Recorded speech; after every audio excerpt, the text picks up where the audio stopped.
Imagina terrenos codiciados, una familia atrapada en una red de estafas y el Estado pagando miles de millones de pesos por propiedades, pero no a sus legítimos dueños. En su lugar se utilizan documentos falsos y se suplantan identidades, todo a través de una empresa fantasma. Según el PEPCA, las víctimas son el Estado Dominicano y los herederos de la familia Álvarez Sánchez, quienes serían los legítimos propietarios de las parcelas 74, 142 y 214 del Distrito Catastral número 2. El expediente del Ministerio Público detalla cómo la supuesta red criminal desarticulada en la Operación Calamar habría orquestado un esquema corrupto utilizando documentos falsos. Este esquema permitió que la sociedad inmobiliaria El Algodonal suplantara a las verdaderas razones comerciales, Sociedad Inmobiliaria El Algodonal y El Algodonal como compañía, quienes serían los propietarios legítimos.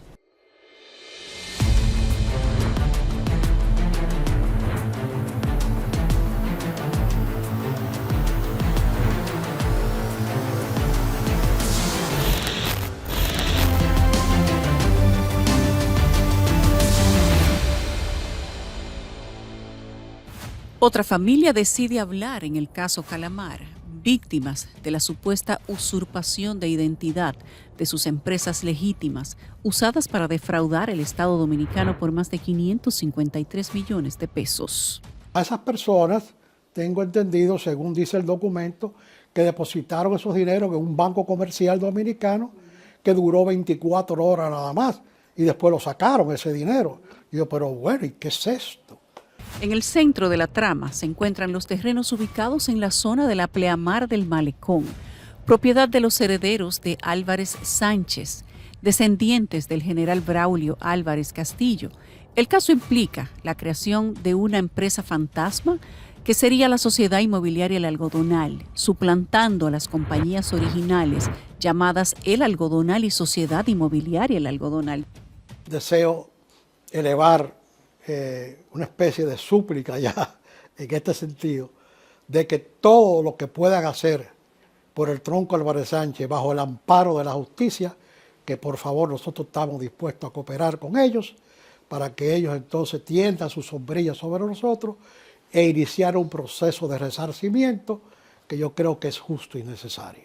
Según denuncia la familia, junto con otros propietarios legítimos, se vieron envueltos en el elaborado esquema que involucra la falsificación de documentos, suplantación de identidades corporativas y complicidad de altos funcionarios gubernamentales presuntamente. Yo no soy abogado, por eso no puedo dar muchos detalles, pero sí tengo entendido de que la Procuraduría puede ampararnos a nosotros dentro de su expediente, ¿verdad?, para que realmente, como ya ellos recuperaron gran parte de ese dinero, como se ha dicho en la prensa, porque yo he visto en la prensa que han recuperado, del caso Calamar eran 19.000 millones, algo así, una cosa allá. Y el caso de nosotros son apenas menos de 600 millones de pesos. El órgano persecutor ha establecido en el expediente de la Operación Calamar que, sin contar con un decreto de expropiación y violando leyes vigentes, el fenecido Emilio Rivas Rodríguez firmó un acuerdo fraudulento con Ramón David Hernández el 6 de marzo del 2020. Este acuerdo, basado en un informe técnico sin fundamento y con fecha adulterada, obligaba al Estado Dominicano a desembolsar más de 553 millones de pesos por una supuesta expropiación de terrenos en el Distrito Nacional. Mi hermana y yo realmente tenemos una sensación de desamparo del entramado jurídico dominicano.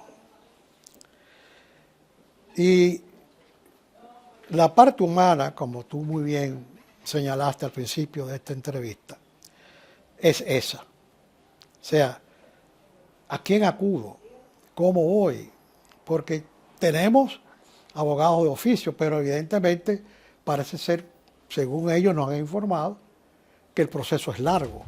Según la PEPCA, quienes dirigían el Ministerio de Hacienda, en complicidad con el coordinador del Plan Nacional de Titulación de Bienes Nacionales, Óscar Ortiz, fabricaron un informe técnico falso en el que supuestamente alegaban que las parcelas 214B74642C del Distrito Catastral 2 del Distrito Nacional se encontraban dentro de la zona del área protegida, desnaturalizando la Ley 305 de 1968, relativo a la anchura de la franja marítima del malecón, y sin existir un decreto de expropiación, vulnerando entonces la Ley 344 del 1944. Y fue una operación hecha fruto de, según lo que relata la acusación del Ministerio Público, bajo un sistema fraudulento en violación a la ley. Ahora, cuando el Estado realiza esa operación con funcionarios públicos que en derecho tenían la calidad para realizar ese tipo de actuaciones, entonces el Estado mismo compromete su responsabilidad.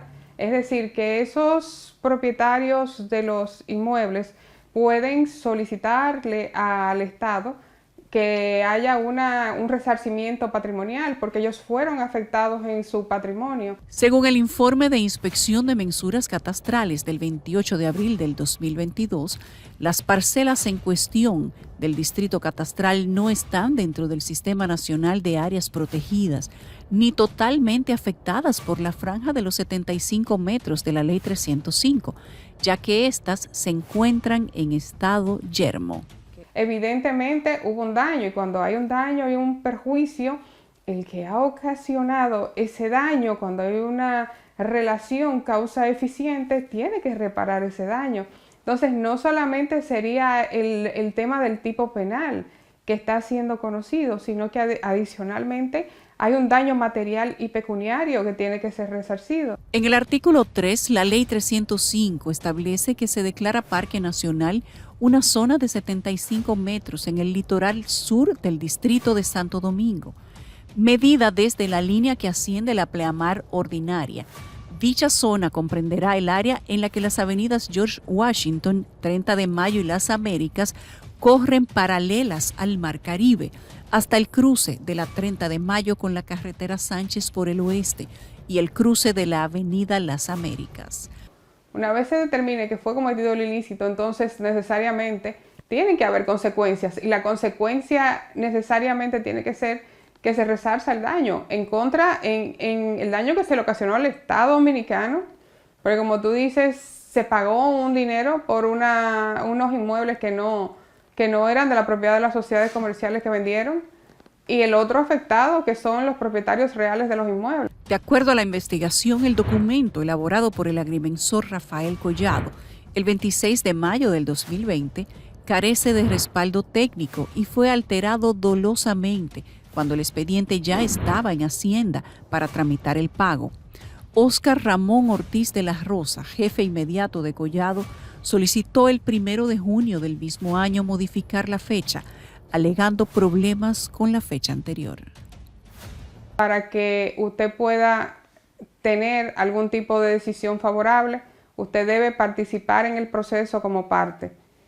Entonces hay diferentes formas en derecho para participar en el proceso, pero en el caso del proceso penal tendría que ser acudiendo al proceso en calidad de víctima. Según el informe del Ministerio Público, Rafael Collado, quien ha colaborado de manera voluntaria con la justicia, entregó documentos que confirman el envío por correo del informe técnico engañoso a Óscar Ortiz el 1 de junio del 2020. Ahí lo que se realizó fue un entramado para defraudar al Estado y para defraudar a estas víctimas, que de no haber sido por una investigación exhaustiva realizada por el Ministerio Público en tiempo oportuno, no se sabe qué hubiese pasado con esas víctimas, porque al final los propietarios son, al igual que el Estado dominicano, son víctimas de ese entramado mafioso, según la acusación presentada por el Ministerio Público. De acuerdo al expediente, los peritos han determinado que según la ubicación georreferenciada obtenida durante la inspección de campo, las parcelas expropiadas no se encuentran dentro de ningún polígono del Sistema Nacional de Áreas Protegidas. Además, se ha verificado que las parcelas están en estado de yermo y que ninguna de ellas está completamente afectada por la franja de los 75 metros establecida en la Ley 305. El solo hecho de que un tercero y el comprador haya firmado un contrato de compraventa no significa necesariamente que sea válido, sino que tienen que siempre el perjudicado va a tener algún tipo de opción o recurso vía legal para poder intentar una acción para que le sean resarcidos los daños. Las autoridades señalan inconsistencias en el expediente de expropiación, dado que se basa en una ley de 1968 para justificar una expropiación cuestionable. De haber tenido validez, las parcelas deberían haber sido declaradas como parque nacional en aquella época. Si la acusación del Ministerio Público es como reza, como está contenido en la acusación, y se cometieron los hechos irregulares que ahí están establecidos, definitivamente que tienen que haber consecuencias y tienen que haber responsabilidades, no solamente desde el punto de vista penal, sino también civil. Entonces, en ese caso, sí tiene que ordenarse a esos propietarios que les sea resarcido el daño y el perjuicio que les ha sido ocasionado. Esto implicaría que María Greiser de Tavares, propietaria de la parcela 214B, no habría podido vender parte de su terreno a Pablo Miguel Tactuc en 1973. Además, el Tribunal Superior de Tierras no habría aprobado la subdivisión que permitió dicha venta. La misma inconsistencia se aplicaría a la subdivisión de las parcelas 74 y 142 en 1973. La única forma de que la familia afectada le pueda el juez decir, mire, al Estado le corresponden 225 millones y a la familia 225 es si el juez lo determina. O sea, para que el juez pueda decidir sobre algo, necesariamente le tiene que ser presentado. Según la acusación del Ministerio Público, el 28 de febrero del 2020, las partes acordaron un valor de 10,000 pesos por cada metro cuadrado para los terrenos expropiados, basándose en un avalúo supuestamente emitido por Catastro Nacional. Sin embargo, según las investigaciones del órgano acusador, este avalúo no fue realizado en la fecha indicada en el acuerdo transaccional, que habría sido elaborado por Belkis Tejada, la consultora jurídica de bienes nacionales, y firmado por el fallecido Emilio César Rivas. Tienen que reclamarle a esos imputados, a esos encartados, durante el proceso, si ellos resultan condenados por la justicia, igualmente son condenados por el ilícito penal, pero también tienen que reparar los daños y perjuicios, porque ellos no pueden haber vendido esos terrenos y quedarse de manera irregular con los dineros que hayan sido percibidos producto de la operación. El documento revela que las tasaciones correspondientes a estas inscripciones fueron realizadas por el imputado Claudio Silver Peña de manera subjetiva, adaptándose a las necesidades económicas de la estructura criminal involucrada. Además, existe una discrepancia significativa en las fechas del avalúo. Aunque el acuerdo menciona un avalúo realizado el 28 de febrero del 2020, los registros indican que Catastro Nacional solo recibió la solicitud de avalúo el 22 de mayo del 2020, presentada por el fallecido Emilio Rivas y Belkis Tejada. Esta solicitud, originada a partir de un oficio de bienes nacionales fechado el 24 de febrero, fue procesada por Catastro el 25 de mayo.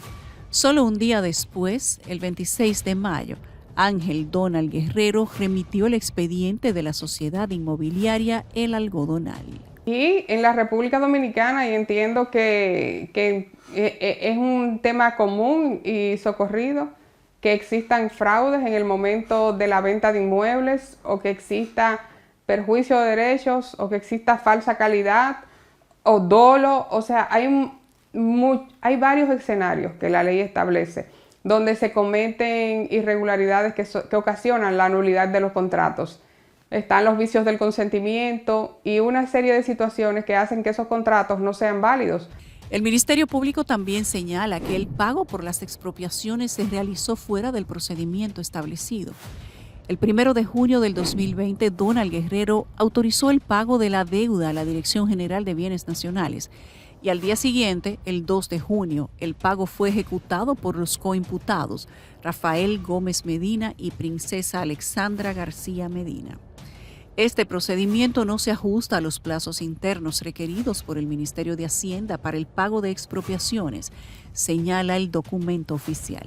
El Estado tiene que garantizarle el goce, disfrute, y en caso de que sea realizada una venta o que sea realizada algún tipo de actuación para la transferencia del derecho de propiedad, alguna expropiación o lo que fuese determinado, para ser válido, lo primero es que para ser válido tiene que ser hecho con el propietario real. No puede ser hecho con una sociedad comercial que ha sustituido o suplantado la calidad del legítimo propietario. El Ministerio Público sostiene que el pago se basó en una supuesta declaratoria de utilidad pública a favor de la sociedad inmobiliaria El Algodonal, representada por el imputado Ramón David Hernández.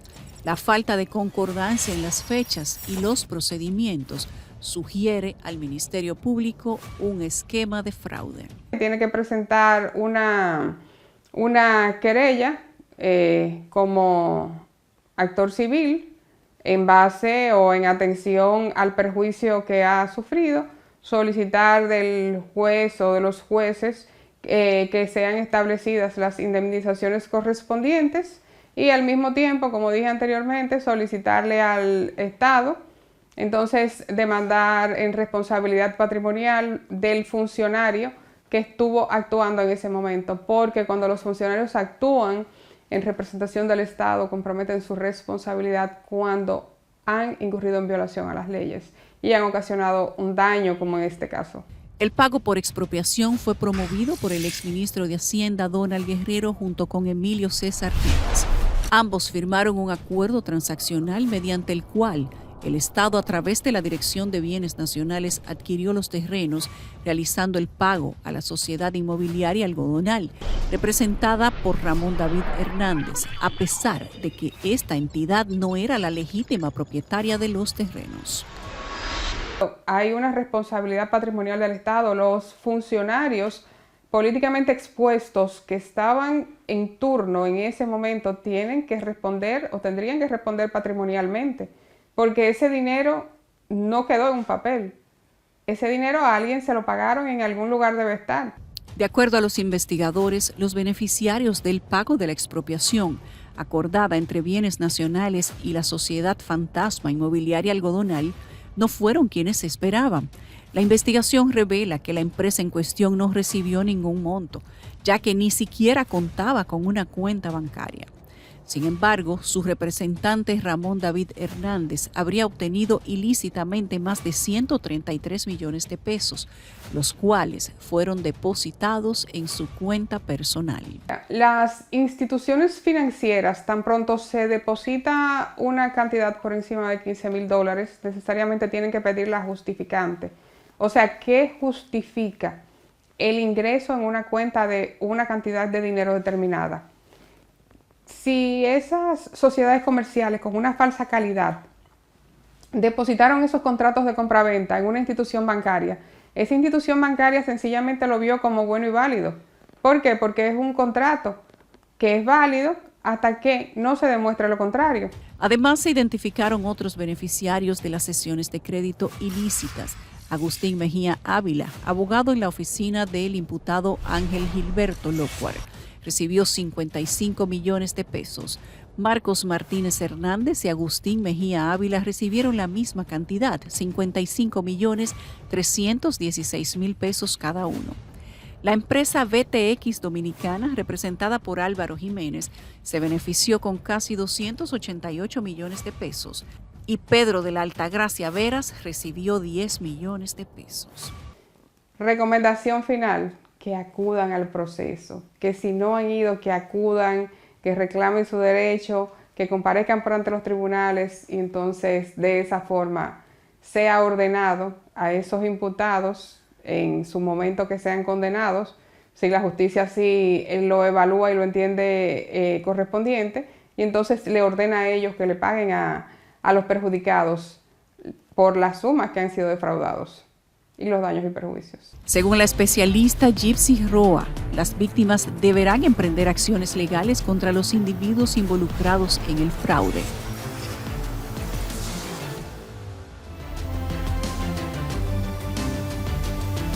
Tras la pausa,